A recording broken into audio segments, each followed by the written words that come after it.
सभी को नमस्कार। आज की हमारी कहानी है सोना हिरनी। महादेवी वर्मा की यह बहुत ही प्रसिद्ध कहानी है। आज हम इसका वर्णन सुनेंगे। सोना की आज अचानक स्मृति हो आने का कारण है मेरे परिचित स्वर्गीय डॉक्टर धीरेंद्रनाथ वसु की पौत्री सस्मिता। गत वर्ष अपने पड़ोसी से मुझे एक हिरण मिला था।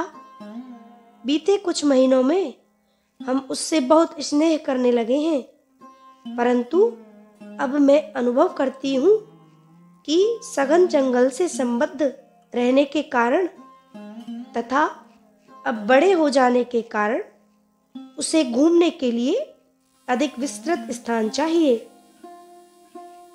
क्या कृपा करके उसे स्वीकार करेंगी?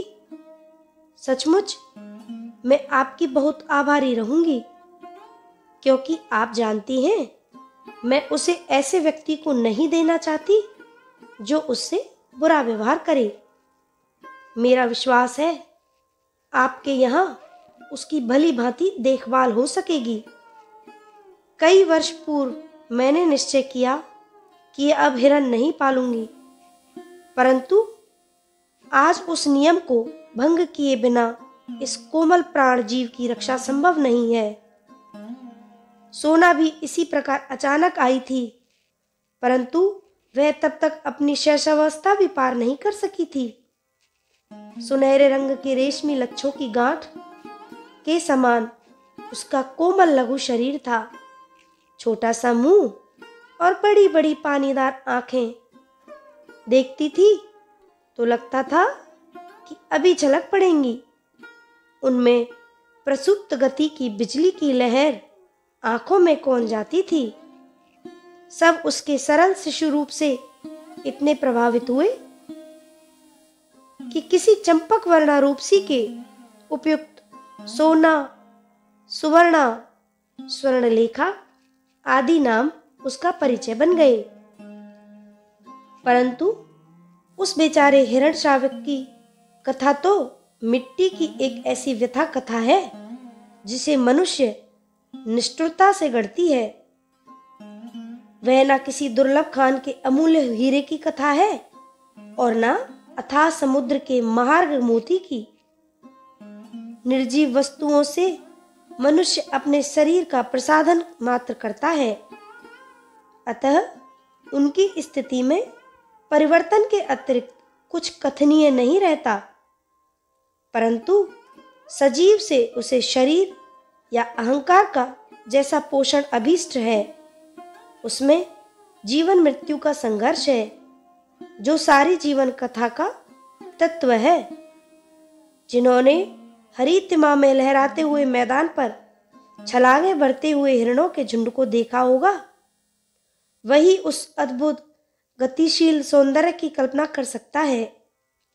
मानो तरल मरकत के समुद्र में सुनहरे फेन वाली लहरों का उद्वेलन हो, परंतु जीवन के इस चल सौंदर्य के प्रति शिकारी का आकर्षण नहीं रहता। मैं प्राय सोचती हूँ कि मनुष्य जीवन की ऐसी सुंदर ऊर्जा को निष्क्रिय और जड़ बनाने के कार्य को मनोरंजन कैसे कहता है। मनुष्य मृत्यु को असुंदर ही नहीं अपवित्र भी मानता है। उसके प्रियतम आत्मीय जन का शव भी उसके निकट अपवित्र, अस्पृश्य तथा भयजनक हो उठता है। जब मृत्यु इतनी अपवित्र और असुंदर है, तब उसे बांटते घूमना क्यों अपवित्र और असुंदर कार्य नहीं है, यह मैं नहीं समझ पाती। आकाश में रंग बिरंगे फूलों की घटाओं के समान उड़ते हुए और वीणा, वंशी, मुरज, जल तरंग आदि का वृंदवादन बजाते हुए पक्षी कितने सुंदर जान पड़ते हैं।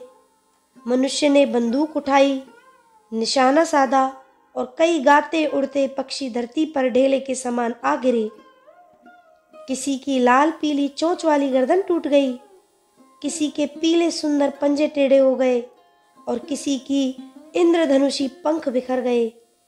क्षत विक्षत रक्त स्नान उन मृत अधमृत लघु गातों में न अब संगीत है न सौंदर्य, परंतु तब भी मारने वाला अपनी सफलता पर नाच उठता है। पक्षी जगत में ही नहीं, पशु जगत में भी मनुष्यों की ध्वंस लीला ऐसे ही निष्ठुर है। पशु जगत में हिरन जैसे निरीह और सुंदर पशु नहीं है।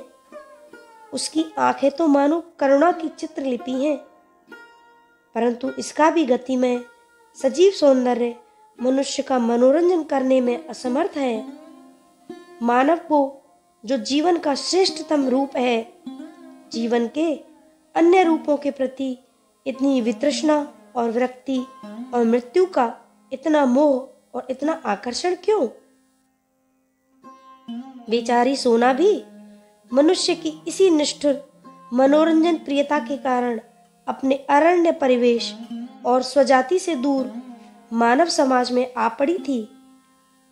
प्रशांत वनस्थली में जब अलस भाव से रोमंथन करता हुआ मृग समूह शिकारियों की आहट से चौंक कर भागा, तब सोना की मां सद्य प्रसूता होने के कारण भागने में असमर्थ रही। सद्यजात मृग शिशु तो भाग नहीं सकता था, अतः मृगी मां ने अपनी संतान को अपने शरीर की ओट में सुरक्षित रखने के प्रयास में प्राण दिए। पता नहीं दया के कारण या कौतुक प्रियता के कारण शिकारी मृत हिरनी के साथ उसके रक्त से सने और ठंडे स्तनों से चिपटे हुए शावक को जीवित उठा लाए। उनमें से किसी के परिवार की सदैव गृहिणी और बच्चों ने उसे पानी मिला दूध पिला पिला कर 2-4 दिन जीवित रखा। सुस्मिता वसु के समान ही किसी बालिका को मेरा स्मरण हो आया और वह उस अनाथ शावक को मुर्मुषु अवस्था में मेरे पास ले आई। शावक अवांछित तो था ही, उसके बचने की आशा भी धूमिल थी, परंतु मैंने उसे स्वीकार कर लिया।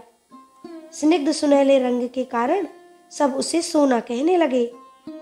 दूध पिलाने की शीशी, ग्लूकोज, बकरी का दूध आदि सब कुछ एकत्र करके उसे पालने का कठिन अनुष्ठान आरंभ हुआ। उसका इतना छोटा मुख था कि उसमें शीशी का निपल समाता ही नहीं था। उस पर उसे पीना भी नहीं आता था। फिर धीरे धीरे उसे पीना ही नहीं, दूध की बोतल पहचानना भी आ गया। आंगन में कूदते फांदते भी उसे भक्तिन की बोतल साफ करते देखकर वह दौड़ आती और अपनी तरल चकित आंखों से उसे ऐसे देखने लगती मानो वह कोई सजीव मित्र हो। उसने रात में मेरे पलंग के पाए से सटकर बैठना सीख लिया था, पर वहां गंदा ना करने की आदत कुछ दिनों के अभ्यास से पड़ सकी। अंधेरा होते ही वह कमरे के पलंग के पास आ बैठती और फिर सवेरा होने पर ही बाहर निकलती। उसका दिन भर का कार्यकलाप भी किसी प्रकार से निश्चित था। विद्यालय और छात्रावास की विद्यार्थियों के निकट पहले वह कौतुक का कारण रही, परंतु कुछ दिन बीत जाने पर वह उनकी ऐसी प्रिय साथिन बन गई जिसके बिना उसका किसी काम में मन नहीं लगता था। दूध पीकर और भीगे चने खाकर सोना कुछ देर कंपाउंड में चारों पैरों को संतुलित कर चौकड़ी भरती। फिर वह छात्रावास पहुंचती और प्रत्येक कमरे का भीतर बाहर निरीक्षण करती। सवेरे छात्रावास में विचित्र सी क्रियाशील रहती और कोई छात्र हाथ मुंह धोता, कोई बालों में कंघी करता, कोई साड़ी बदलती, कोई अपनी मेज की सफाई करती, कोई स्नान करके भीगे कपड़े सूखने के लिए फैलाती और कोई पूजा करती है। सोना के पहुंच जाने पर इस विविध कर्म संकुलता में एक नया और काम जुड़ जाता था। कोई छात्रा उसके माथे पर कुमकुम का बड़ा सा टीका लगा देती, कोई गले में रिबन बांध देती और कोई पूजा के बताशे खिला देती। मैस में उसके पहुंचते ही छात्राएं ही नहीं, नौकर चाकर तक दौड़ आते और सभी उसे कुछ ना कुछ खिलाने को उतावले रहते, परंतु उसे बिस्किट को छोड़कर कम खाद्य पदार्थ पसंद थे। छात्रावास का जागरण और जलपान अध्याय समाप्त होने पर वह घास के मैदान में कभी धूप चढ़ती, कभी उस पर लौटती रहती।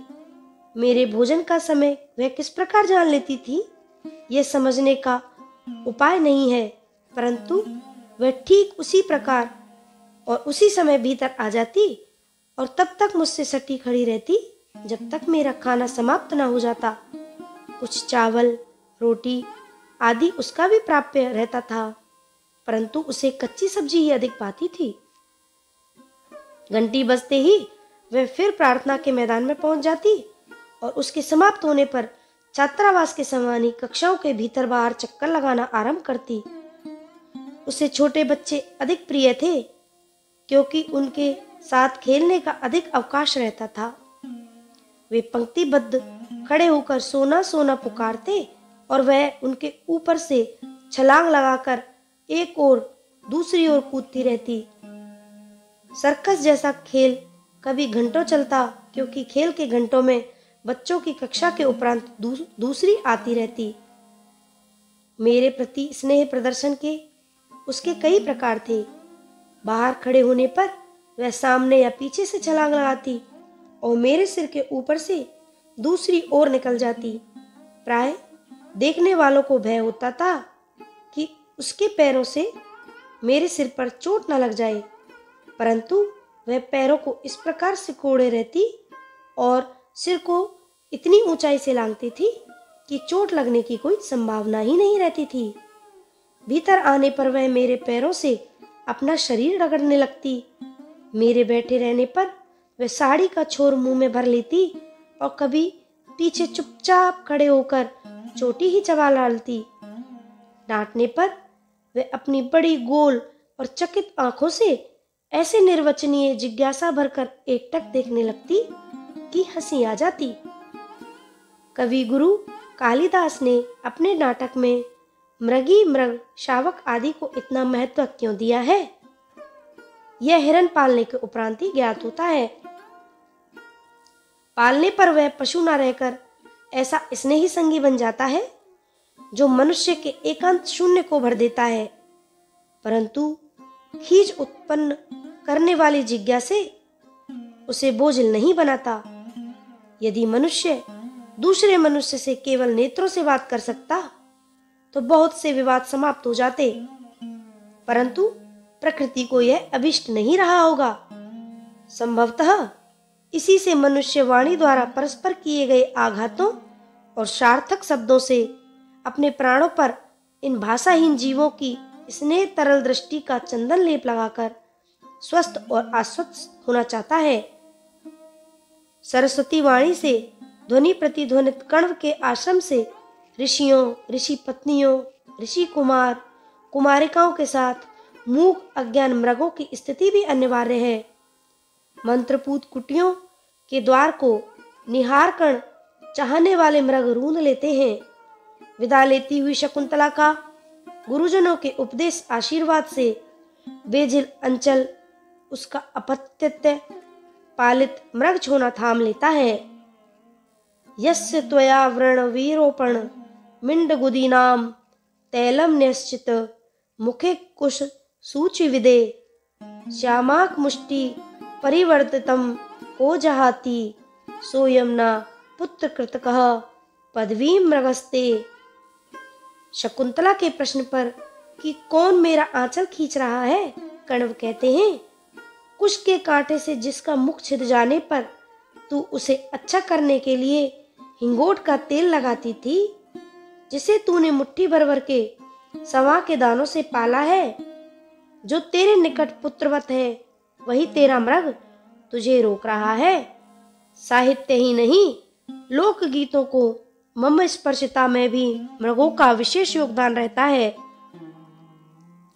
पशु मनुष्य के निश्चल स्नेह से परिचित रहते हैं, उनकी ऊंची नीची सामाजिक स्थितियों से नहीं। यह सत्य मुझे सोना से अनायास प्राप्त हो गया। अनेक विद्यार्थिनियों की भारी भरकम गुरुजी से सोना को क्या लेना देना था। वह तो उस दृष्टि को पहचानती थी जिसमें उसके लिए स्नेह छलकता था, और उन हाथों को जानती थी जिन्होंने यत्न पूर्वक दूध की बोतल उसके मुख से लगाई थी। यदि सोना को अपने स्नेह की अभिव्यक्ति के लिए मेरे सिर के ऊपर से कूदना आवश्यक लगेगा तो वो कूदेगी ही। मेरी किसी अन्य परिस्थिति से प्रभावित होना उसके लिए संभव ही नहीं था। कुत्ता स्वामी और सेवक का अंतर जानता है और स्वामी की स्नेह या क्रोध की प्रत्येक मुद्रा से परिचित रहता है। स्नेह से बुलाने पर वह गदगद होकर निकट आ जाता है और क्रोध करते ही सभीत और दयनीय बनकर दुबक जाता है। पर हिरन यह अंतर नहीं जानता, अतः उसके अपने पालने वाले से डरना कठिन है। यदि उस पर क्रोध किया जावे तो वह अपनी चकित आंखों में और अधिक विस्मय भरकर पालने वाले की दृष्टि से दृष्टि मिलाकर खड़ा रहेगा, मानव पूछता हो क्या यह उचित है। वह केवल स्नेह पहचानता है जिसकी स्वीकृति जताने के लिए उसकी विशेष चेष्टाएं हैं। मेरी बिल्ली गोधूली, कुत्ते हेमंत वसंत, कुत्ती फ्लोरा सब पहले से इस नए अतिथि को देखकर रुष्ट हुए, परंतु सोना ने थोड़े ही दिन में सबसे सख्य स्थापित कर लिया। फिर तो वह घास पर लेट जाती और कुत्ते बिल्ली उस पर उछल कूद करते रहते। कोई उसके कान खींचता, कोई पैर, और जब वे इस खेल से तन्मय हो जाते तब वे अचानक चौकड़ी भरकर भागती और वे गिरते पड़ते उसके पीछे दौड़ते। वर्ष भर का समय बीत जाने पर सोना हरण शावक से हरिणी में परिवर्तित होने लगी। उसके शरीर के पीताभ रोए ताम्रवर्णी झलक देने लगे, टांगें अधिक सुडौल और खुरों के कालेपन में चमक आ गई। ग्रीवा अधिक बंकिम और लचीली हो गई। पीठ में भराव वाला उतार चढ़ाव और स्निग्धता दिखाई देने लगी, परंतु सबसे अधिक विशेषता तो उसकी आंखों और दृष्टि से मिलती थी। आंखों के चारों ओर खिंची कज्जल कोर में नीले गोलक ऐसे दृष्टि लगती थी मानो नीलम के बल्बों में उजली विद्युत का स्फुरण हो। संभवतः अब उसमें वन तथा स्वजाति का स्मृति संस्कार जागने लगा था। प्राय सूने मैदान में वह गर्दन ऊंची करके किसी की आहट की प्रतीक्षा में खड़ी रहती। वासंती हवा बहने लगी, यह मूक प्रतीक्षा और अधिक मार्मिक होती। शैशव के साथियों और उनकी उछल कूद से अब उसका पहले जैसा मनोरंजन नहीं होता था, अतः उसकी प्रतीक्षा के क्षण अधिक हो जाते थे। इसी बीच फ्लोरा ने भक्तिन की कुछ अंधेरी कोठरी के एकांत कोने में 4 बच्चों को जन्म दिया और वह खेल के संगियों को भूलकर अपनी नवीन सृष्टि के संरक्षण में व्यस्त हो गई। 1-2 दिन सोना अपनी सखी को खोजती रही, फिर उसे इतने लघु जीवों से घिरा देखकर उसकी स्वाभाविक चकित दृष्टि गंभीर विषय से भर गई। एक दिन देखा फ्लोरा कहीं बाहर घूमने गई है और सोना भक्तिन की कोठरी में निश्चिंत लेटी है। पिल्ले आंखें बंद करने के कारण चींची करते हुए सोना के उदर में दूध खोज रहे थे। तब से सोना के नित्य के कार्यक्रम में पिल्लों के बीच लेट जाना भी सम्मिलित हो गया। आश्चर्य की बात यह थी कि फ्लोरा हेमंत, वसंत और गोधूली को तो अपने बच्चों के पास फटकने भी नहीं देती थी, परंतु सोना के संरक्षण में उन्हें छोड़कर आश्वस्त भाव से इधर उधर घूमने चली जाती थी। संभवतः वह सोना की स्नेही और अहिंसक प्रकृति से परिचित हो गई थी। पिल्लों के बड़े होने पर और उनकी आंखें खुल जाने पर सोना ने उन्हें भी अपने पीछे घूमने वाली सेना में सम्मिलित कर लिया और मानो इस वृद्धि के उपलक्ष्य में आनंदोत्सव मनाने के लिए अधिक देर तक मेरे सिर के आर पार चौकड़ी भरती रहती। पर कुछ दिनों के उपरांत जब यह आनंदोत्सव पुराना पड़ गया, तब उसकी शब्दहीन संज्ञाहीन प्रतीक्षा की स्तब्ध घड़ियां फिर लौट आईं। उसी वर्ष गर्मियों में मेरा बद्रीनाथ यात्रा का कार्यक्रम बना। प्राय मैं अपने पालतू जीवों के कारण प्रवास कम करती हूँ। उनकी देखरेख के लिए सेवक रहने पर भी मैं उन्हें छोड़कर आश्वस्त नहीं हो पाती। भक्तिन, अनुरूप आदि तो साथ जाने वाले ही थे। पालतू जीवों में मैंने फ्लोरा को साथ ले जाने का निश्चय किया, क्योंकि वह मेरे बिना रह नहीं सकती थी। छात्रावास बंद था, अतः सोना के नित्य नैमित्तिक कार्यकलाप भी बंद हो गए थे। मेरी उपस्थिति का भी अभाव था, अतः उसके आनंदोल्लास के लिए भी अवकाश कम था। हेमंत वसंत मेरी यात्रा और तज्जित अनुपस्थिति से परिचित हो चुके थे। होल डाल बिछाकर उसमें बिस्तर रखते ही वे दौड़कर उस पर लेट जाते और भौंकने तथा क्रंदन की ध्वनियों से सम्मिलित स्वर में मानो मुझे उपालंब देने लगते। यदि उन्हें बांध न रखा जाता तो वे कार में घुसकर बैठ जाते या उसके पीछे पीछे दौड़कर स्टेशन तक जा पहुंचते। परंतु जब मैं चली जाती तब वे उदास भाव से मेरे लौट आने की प्रतीक्षा करने लगते थे। सोना की सहज चेतना में मेरी यात्रा जैसी स्थिति का बोध था। न प्रत्यावर्तन का, इसी से उसकी निराश जिज्ञासा और विस्मय का अनुमान मेरे लिए सहज था। पैदल आने जाने के निश्चय के कारण बद्रीनाथ की यात्रा में ग्रीष्मावकाश समाप्त हो गया। 2 जुलाई को लौटकर जब मैं बंगले के द्वार पर आ खड़ी हुई तब बिछड़े हुए पालतू जीवों में कोलाहल होने लगा। गोधूली कूदकर कंधे पर आ बैठी। हेमंत वसंत चारों ओर परिक्रमा करके हर्ष की ध्वनियों में मेरा स्वागत करने लगे, पर मेरी दृष्टि सोना को खोजने लगी। क्यों वह अपना उल्लास व्यक्त करने के लिए मेरे सिर के ऊपर से छलांग नहीं लगाती? सोना कहाँ है? पूछने पर माली आंखें पोंछने लगा और चपरासी चौकीदार एक दूसरे का मुख देखने लगे। वे लोग आने के साथ ही मुझे कोई दुखद समाचार नहीं देना चाहते थे, परंतु माली की भावुकता ने बिना बोले ही उसे सब कुछ कह डाला।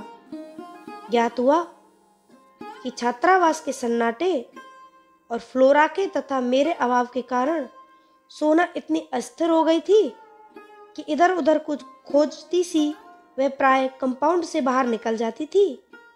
इतनी बड़ी हिरनी को पालने वाले तो कम थे, परंतु उसे खाद्य और स्वाद प्राप्त करने के इच्छुक व्यक्तियों का बाहुल्य था। इसी आशंका से माली ने उसे मैदान में एक लंबी सी रस्सी से बांधना आरंभ कर दिया। एक दिन न जाने किस स्तब्धता की स्थिति में बंधन की सीमा भूलकर बहुत ऊंचाई तक उछली और रस्सी के कारण मुख के बल धरती पर आ गिरी। वही उसकी अंतिम सांस और अंतिम उछाल थी। अब उसे सुनहले रेशम की गठरी के शरीर को गंगा में प्रवाहित कर आए और इस प्रकार किसी निर्जन वन में जन्मी और जनसंकुलता में पली सोना की करुण कथा का अंत हुआ। यह सुनकर मैंने निश्चय किया था कि हिरन नहीं पालूंगी, पर संयोग से फिर हिरन ही पालना पड़ रहा है। सोना हिरनी की यह है अत्यंत ही सुखद और मार्मिक कहानी।